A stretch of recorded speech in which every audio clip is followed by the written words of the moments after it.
I'm Dr. Radhika Thakrar, and I'm hosting this chat on behalf of The Next Step. There are so many things as a graduate I wish I knew that university just didn't prepare me for. And that's where The Next Step comes in. I'm joined by Dr. Zani Khan, an academic F2, Dr. Simon Billingsley and Dr. Maddie Young, who both started their foundation training this year. Welcome, everyone. Life as a doctor can be physically and mentally demanding, and we as a profession aren't well known for taking care of our own well-being, even though we recognise it's very important. So let's talk about well-being.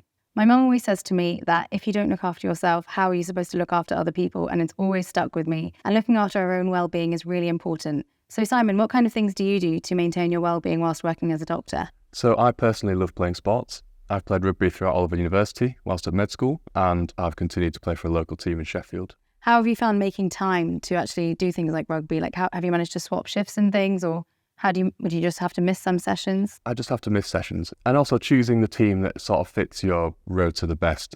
I think you need to not put too much stress on yourself, really, to be there all the time, like you might have had the time to do as a student. Yeah. And just sort of enjoy what time you do have, because you are really busy. How about yourself, Zani? I actually took back up the cello this year, which nice. is something I've not played for 15 years since I was about 15. And I kind of got, a couple of months into working as an F1, and I just thought, I need something that's not medicine, that's not, family. I just need some time for me. And so I signed up to get cello lessons, and I've really, really enjoyed it. I mean, I do have to finish work on a Thursday and dash across town to this music school, and it's a bit daunting when you see like 4-year-olds come out and you're like, yeah, I'm the student, not the nanny.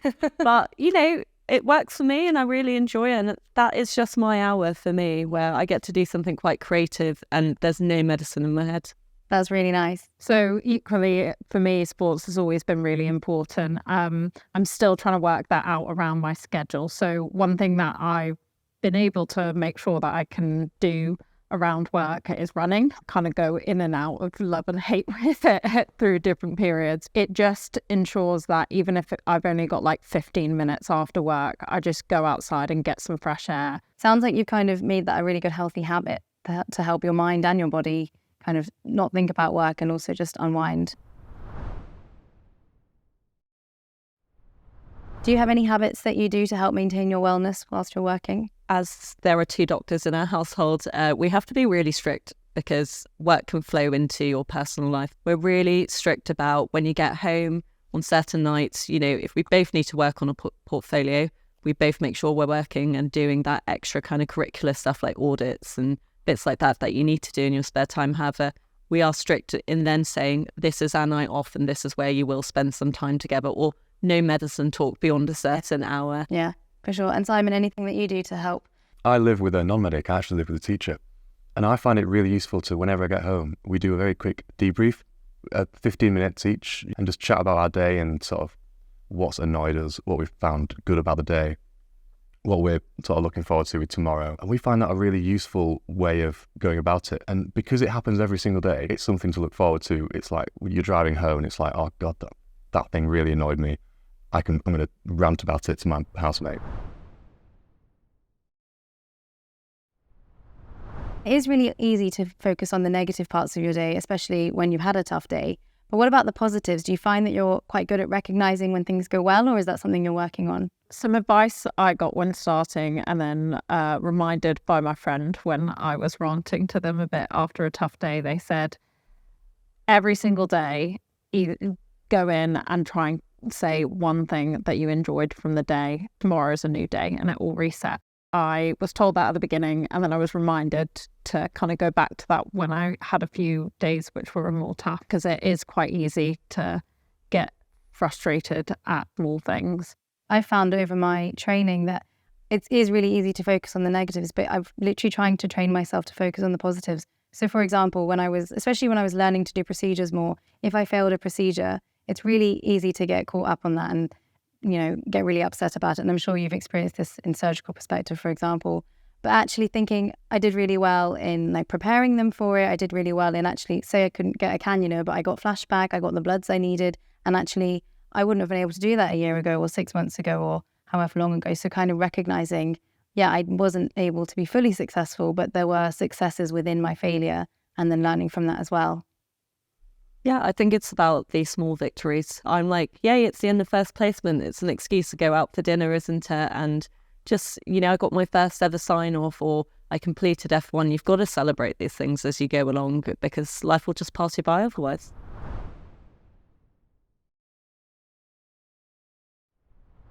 Have any of you had any challenging situations at work where you've perhaps learned from them, or anything you'd like to share? I've had a few. Obviously, we work in a really high-pressured environment and people can get quite stressed. But, it's really important to keep your cool and remember what type of a person you are, especially in a professional situation. So, I've had situations where I've not been spoken to in a professional manner. It's really upset me. I understand the situation upon reflection was really stressful for those individuals, but I've gone away, had a talk about it, with family, with friends, with an educational supervisor. And it's really helped me kind of debrief and almost detach myself from that experience and not take it to heart. So I know personally my hardest experience at work for the last few months has been the first time I've been properly involved in CPR. That was really challenging because, we all know CPR is usually unsuccessful. And in this case it was. Watching someone, at the end of their life and being involved in it and doing what is, by all accounts, a reasonably sort of brutal procedure, to be honest, that everyone, we don't take very lightly at all. And doing that for the first time and being involved in the team, I'd seen it as a medical student, but I was very much a bystander watching other people. It was actually really quite difficult emotionally, to be honest. Yeah. It still affected me for days afterwards. But the advice I got was that it's okay to grieve, but someone else will be grieving for them as well. And it's okay to feel those emotions. Try not to get too upset about it, but it will happen. It will happen to everyone eventually. Yeah. For the first time. Thanks so much for sharing that with us. And as you say that, it really reminds me of the first time I was involved in CPR as well. And it is really hard to make that balance of, you have your professional responsibility to the patient, but you are also human still, and that is going to affect you. And it's normal, and I'm sure you guys have experienced this too, but it's normal to go home and think about your patients. I've frequently had times where my patients pop into my dreams, or just things at work pop into my dreams. I wake up in the middle of the night, especially at the beginning, thinking, did I prescribe that? Did I tell that person the right thing? Did I hand that over? I've texted people saying, by the way, I might have forgotten to say this. I don't know if you guys have had these experiences, but it can be really hard. And yeah, as you say, you need to remain professional, but you are human at the end of the day, and our emotions can get involved, and you need to have that ability to be emotional enough to be a nice, lovely doctor and to care, but then also keep that professional boundary. I found the difficulty with it is that everyone is different, and no one can. There actually isn't a right answer. No. Some people are going to be more emotional than others, and some people are going to be colder than others. But it's not really anyone's place to say who is right with it. So advice is difficult to get from that. And how did you find the debrief after that situation? People often talk about hot and cold debriefs. Did you experience that? Do you know about hot and cold debriefs? So we just afterwards we all discussed it. We all chatted about it. It was I was still very much in shock, to be honest, at that time, because I'd never really done anything like that before, as you can imagine. So the hot debrief that happened right there was sort of reasonably useless to me, to be honest. I wasn't really thinking straight. The time I really got to process it all was when I was discussing it with my housemate, who's a non-medic, and it just sort of let me talk about it for an hour or so, to be honest, and just sort of let me feel the emotion. I think that was the most important thing, because when you're at work, it's, the debrief is useful. However, you're staying professional, so your emotions are to a degree dampened. And that to me wasn't particularly useful. When I got home, that's where I was in my safe space. That's where I was able to discuss things with full truth, effectively. And I think as you go through your career, you do find what things work for you, whether that's, as you say, talking to people, going for a run, just doing something to completely take your mind off it. I think you do learn what works well for you in those situations. Thanks so much for sharing that with us, Simon. I think a lot of us have been in similar situations, but it really was powerful hearing your experiences and your reflections. I think one thing that can kind of lead on from that is talking about burnout. Sadly, it is very common within healthcare professionals to experience burnout. Have any of you experienced this or seen people experiencing this? Yeah, so definitely having now worked for a year, I've seen colleagues who have had to go off due to burnout. I think burnout is something that isn't an entire entity itself. There's loads of different variations of burnout. There's like micro burnout. There's burnout you didn't realize you were having until you look back and like, gosh, I really wasn't myself then. Personally, I've had, it's peaks and troughs, isn't it? During jobs, you can have like the highest of highs where you're really feeling on top of it. And then you might look back a couple of months later and you're like, actually, I wasn't quite okay in that time because I feel like this now. Or it might be blatantly obvious if you're not enjoying a job. I think that's also due to the rotational aspects of bad jobs as well. If you just don't gel with a job, it can really burn you out. But there is help available. For me, I tend to have a bit more of a ritual of recognizing what's going on, having a bit of a talk with myself, reflecting upon my week, thinking what's gone well, what hasn't gone well, how am I feeling, how tired am I feeling, like how well am I doing my job, how well am I just existing really. Yeah. And all of those things help me kind of recognize when I'm not really feeling quite myself.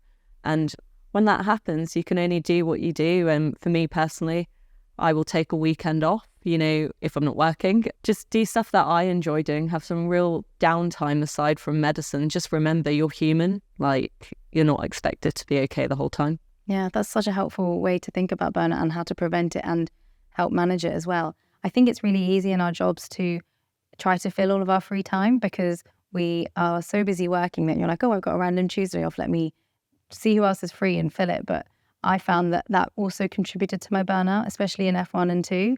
And actually just having those days where I allow it to be empty, I let myself sleep until I wake up naturally without setting an alarm and just have time to chill is what helped me not burn out as much because I just needed that me time. And I'm quite an extroverted person and I still felt like actually I just need to be on my own doing me things, going outside and just chilling to help me prevent burning out. I feel like I can resonate quite well with what you just said there. I'm someone who I really love spending time with my friends and family. I do really fill all my spare time that I have, every inch of it, with trying to make plans and see them.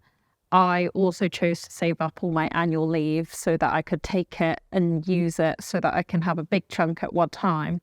And what I found is I ended up doing a stretch of nearly 3 months in a row without any annual leave. It's my first time doing this job. And I was still saying yes to doing all these things because I thought, oh, I've got Saturday and Sunday off. I can use that and I can go and see these people. And what I found is that I just wasn't feeling like myself. And just everything was that much harder. So things at work that I probably know that if it had been a month or two ago, I would have been able to handle quite fine. It just felt quite overwhelming. And I was really tired, just even though I was getting plenty of sleep. So I think you kind of have to acknowledge that, okay, maybe you can't say yes to everything. You actually do need regular breaks and sometimes just a bit of time to kind of leave a day empty. Yeah, I think one of the most helpful things someone said to me once is that rest is productive, because I used to be the same. I used to think resting was a waste of time and, oh, I feel so bad I did nothing today. But actually I did nothing that day because I really felt that I needed that rest. So it's important to remember that, because as doctors, we feel like we always have to be doing stuff, but actually we are allowed to rest as well. Especially coming straight out of medical school, I found where time, you have enough of it. Just being a student, almost by definition, you have quite a bit of time free. As soon as you start work, you think, I want to be just as social. I have money now. I want to use it. I want to have fun. But it's a lot more tiring. Yeah. And if you don't give yourself the time to just relax every so often, you're really going to feel it. And how do you manage your time? How do you balance it all? I try and see friends as much as I can. Obviously, I do my sports, and that does take up quite a bit of time. I like to think I have at least one day a month minimum of where nothing's in the calendar, where I can quite literally stay at home, go for a walk in the Peak District, which is near where I live, and enjoy nature for a bit, or something that just is completely mindless. It doesn't take any energy. Something that, for me, just allows me to completely recharge my batteries. I went to visit some of my friends who I went to med school with. And what was quite nice is that even though, we were traveling and we were using some of our time off to, yes, that is busy and you're with friends, we kind of all agreed no alarms being set. And we were there for 3 days, and each day it got later and later in which we were lying in, to the last day that we had a lie-in until 11. You could tell we were some tired new F1s who really just needed their rest. Another thing I wanted to touch on is imposter syndrome. I feel from the conversations we've had today that a lot of us, or all of us, have experienced this, where when you start F1, you don't really feel like you deserve to be there. You feel that I've had this experience where I felt like I got there by accident. I actually remember reading the definition of imposter syndrome and being like, wow, I finally feel seen. But I think it's talked about a bit more these days. What are your experiences of imposter syndrome? Have you experienced it? Yeah, indeed. It's something that started for me when I joined medical school. You know, you go to your first lecture and you have the classic lecturer saying, you're all the chosen ones, you deserve to be here, like we hand selected you, you're amazing. And I was just like, you're talking to me, you know, like what's going on there? And it kind of started from there. And I think because it's such a competitive course with so many intelligent people on it, you always are like comparing yourself against other people and you're like, should I be here? Is this really, do I belong? Mm-hmm. You know, is this my identity? And I think especially being a postgraduate student, having done something before, for me, I was always a bit unsure about it. And it kind of followed through to the workplace when you start and you're thrown in at the deep end as an F1. I mean, it's got better over time. I feel like, you know, I'm earning my place to be there through like the small victories of, you know, completing F1. But it does always resonate and it's in the back of your mind. I know personally, I don't think I know a single person who hasn't felt imposter syndrome in their first weeks as an F1. Every single person who gets asked by a nurse for the first time a question, and that nurse has been doing it for 30 years, and you're on your second day or your first week, and they ask you a complicated question that you should know, but you just don't know because it's all gone since finals. You just don't feel like the doctor that you thought you'd feel like when you graduated, and you suddenly have those 2 letters in front of your name. However, I found that actually went away reasonably quickly. Because you deserve to be there, you are actually about as good as you should be. I found most people tend to find out quite quickly. As soon as you start to do the job and realise I'm actually not too bad at this, then the doctor title seems slightly more fitting. Although I have to say, now as a paediatric registrar, those feelings do come and go. So I've definitely felt a lot of imposter syndrome recently. And some of my colleagues have felt the same. And we're kind of like, we're the registrar. And yeah, so it does come and go. And like, don't be afraid if it comes back, because it does wax and wane. It's just one of those things where, especially as you change your rotations and you become more senior, you just kind of start feeling those things again. But it's part of the job sometimes. I know that when I first started, for I'd say about the first month, anytime someone said doctor to me, I would just look around and like be trying to look for another doctor. And then I realised, oh, they're talking to me. Yeah, massively have experienced imposter syndrome. Yeah, that's what I wanted to ask, is how do you overcome it for anyone experiencing it?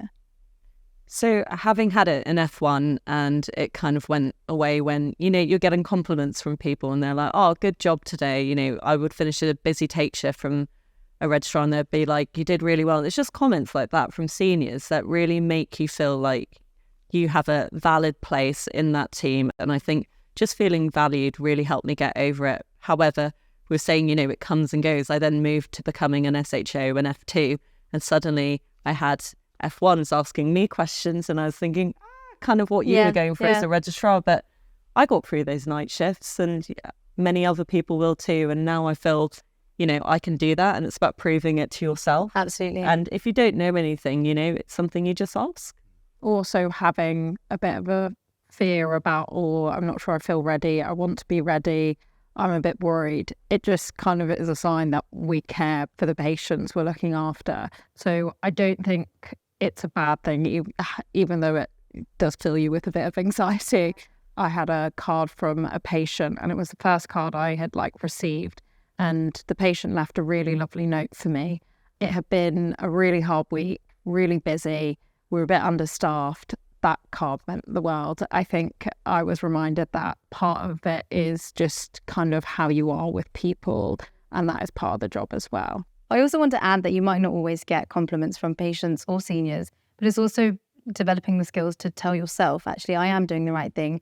I have gone through that week, I have gone through those shifts, and I did a good job And as you become more senior, you do kind of realize that you don't always get those words of affirmation from other people, and you do need to give them to yourself.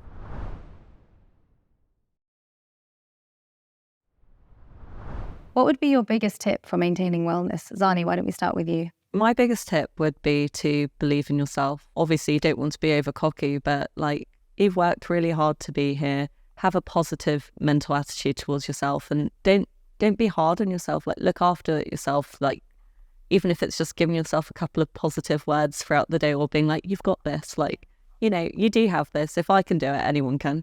Yeah. Thank you. Simon, what about yourself? For me, it's remember to tell yourself that you're not the only one who's felt this way. Every single doctor has felt this way. Starting F1, starting registrar positions, starting as a consultant, I'm sure they all feel absolutely terrified. And it's normal. Yeah. How about yourself, Maddie? Lean on the people who you need to. Your friends and family are there for you. If you're struggling, you're finding it hard, but they're so proud of you and they're just here to listen and cheer you on. That's a really nice thing to end on. Thank you so much, everyone. I really enjoyed speaking to you about wellness. Thank you.